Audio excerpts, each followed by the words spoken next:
ومن سلك طريقا يلتمس فيه علما سهل الله به طريقا إلى الجنة.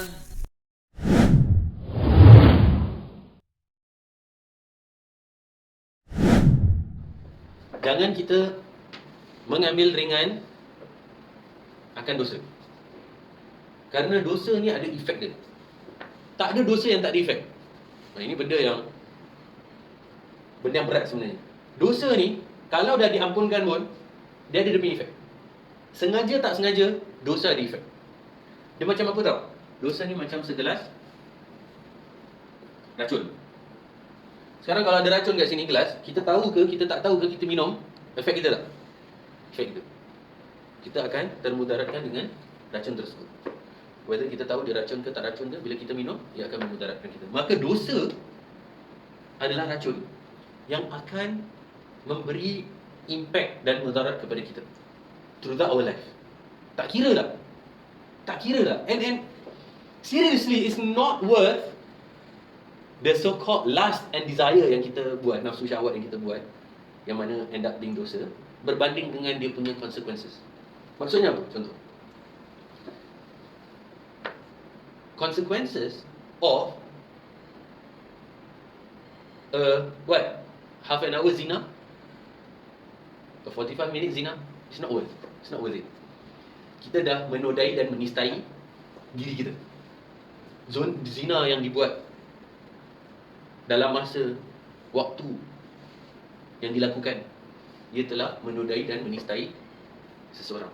Amalan-amalan baik, selama ni lama buat amalan baik, kemudian tak dapat kawal diri, lust and desire, nafsu syahwat jatuh, dia telah menodai dan menistai diri sendiri. Dan dia nak kena tanggung tu dosa. Harus siap dengan konsekuensi, baik daripada segi kehidupan dunia maupun dari segi kemudian, entah itu azab kubur atau azab di akhirat.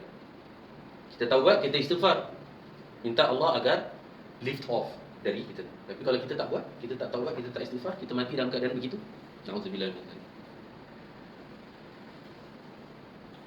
Tipu, bohong yang kita buat demi untuk apa? Hak yang bukan milik kita. Mungkin bergaduh pasal warisan dan kita make claims, yang mana claims tersebut adalah claims yang tidak benar.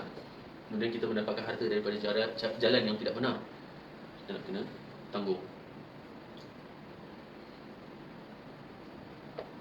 Apa yang kita tidak jujur dalam diri kita sendiri, entah itu dengan solat kita, dengan ilmu kita, dengan jihad kita, yang mana dilakukan semua adalah atas dasar riak, ingin menunjuk agar dikatakan seseorang yang alim, agar dikatakan seorang yang dermawan, agar dikatakan seorang yang pemberani.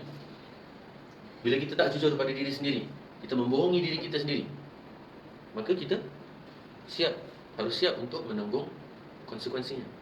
Jadi janganlah kebaikan yang kita kumpulkan penat-penat, kemudian kita nodai, kita nistai, kita kotorkan dengan benda-benda yang tak patut, yang mana kita nak kena menanggung konsekuensinya. Dan dia ada efek dalam kehidupan kita. Akan ada efek dalam kehidupan kita. Dosa tu ada efek dalam kehidupan. Entah mungkin belajar tak masuk, belajar tak masuk dalam kepala otak. Entah itu rezeki yang tak diberkati, entah itu musibah yang bertubi-tubi, entah itu harta yang hancur, terbakar dan seterusnya. Ada je. Entah itu hafalan yang hilang. Ada ulama pasal dosa, hafalan hilang. Just pasal dia masuk pasar, dia ternampak betis seorang wanita, tersingkap betis seorang wanita, hilang hafalan dia. Beza daripada sebelum dia masuk pasar dengan lepas dia keluar pasar. Hilang, gone. Itu padahal tersingkap tak sengaja tak. Sebab tu nak cakap, tahu tak tahu, dosa ni bahaya. Dosa ni bahaya. Kita masuk mall, tujuannya nak pergi kedai grocery atau ada retail shop yang kita perlu pergi. Tapi along the way tu ada macam-macam cubaan dekat kiri kanan. Itu benda tak sengaja pun. Itu pun bahaya. Apalagi yang sengaja. Yang tak sengaja je bahaya, apalagi yang sengaja.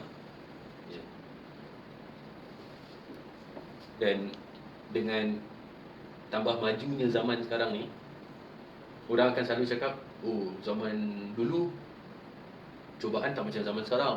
Zaman sekarang punya cubaan lagi susah. Poster sana sini, billboard sana sini, handphone, gadget. Apa? Katanya kalau nak buka Facebook, nak buka Instagram, nak buka TikTok, nak buka Twitter, nak cari yang benda-benda baik pun, nanti keluar benda-benda yang kelakar-kelakar juga. Kelakar-kelakar seram yang benda.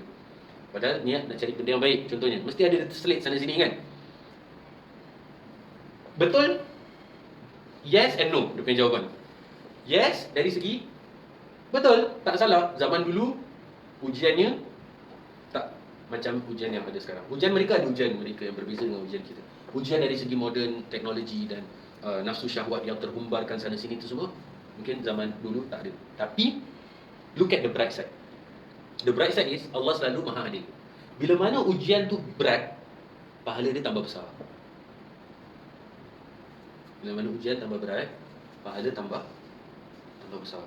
Jadi bila mana dengan mudahnya kemungkaran tu access to us, tapi kita masih dapat untuk mengawal dan menepis, maka pahalanya lebih besar. Kerana ujian yang lebih besar. Memang ujian besar, kita mengeluh, alamak susah lah sekarang hidup zaman ni. Sumber rezeki kita tak tahu halal haram apa. Tapi kalau seorang tu menjadi ghuraba, menjadi orang yang asing, betul-betul cari yang halal, berusaha untuk menepis kemungkaran, maka niscaya pahala dia lebih besar daripada orang yang ujiannya lebih sedikit. Orang yang ujian dia sedikit, maklumlah dia baik. Senang lah cakap, ujian dia sedikit. Tapi orang yang ujian dia besar dan dia masih baik juga, itu lagi power. Daripada orang yang ujian sedikit, yang mana kita cakap, maklumlah dia baik, tak ada masalah. Ini ujian lagi besar. Macam contoh, kita berada di negara Singapura, it's not the majority Muslim country. Kita cakap, oh orang kalau dekat negara Arab, maklumlah diorang baik. You know? Solat 5 waktu pergi masjid, pakai jubah, pakai serban apa semua, contohnya baca Quran all the time. Kita kat Singapura ni, dia punya BR, dia punya environment tu tak mendukung misalnya. Tapi imagine kalau someone manage to pull through. Dia manage to istiqamah, steadfast, baik. Padahal dia hidup di tengah masyarakat yang ada freedom of everything. Kira nak buat apa semua boleh, tapi dia masih kira rise up as a hamba yang istiqamah. Maka tentu dia punya pahala lebih besar daripada yang